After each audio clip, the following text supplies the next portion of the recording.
So I'm here today with Heather Davis, who is the social work intern that we have here at my place of employment. She's finishing her last year at the graduate program at the UW-Madison.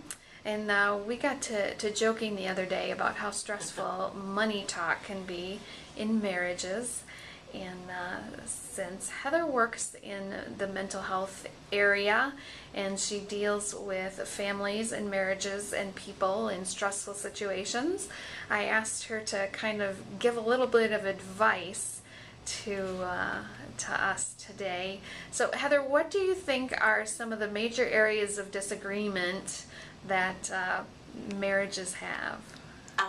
Well, I would say that most couples argue about time. They don't have enough time.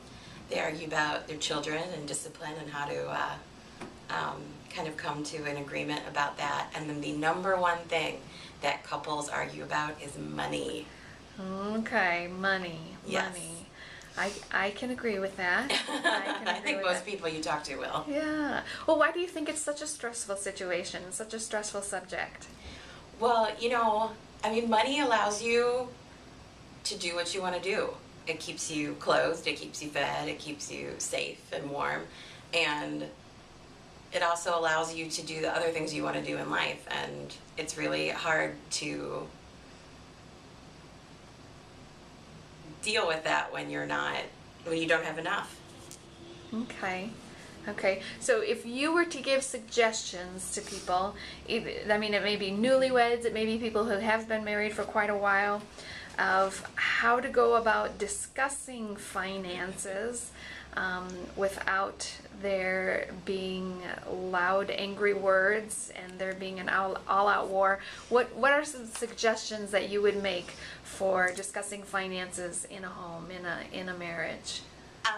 I think the first suggestion is going to be patience, because it is going to take a while for you to kind of get on the same page, most likely.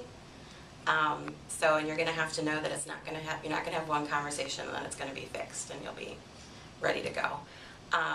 The second thing I think is to have just open communication and to very realistically talk about your expectations and how you want to spend your money and how you want to save your money, and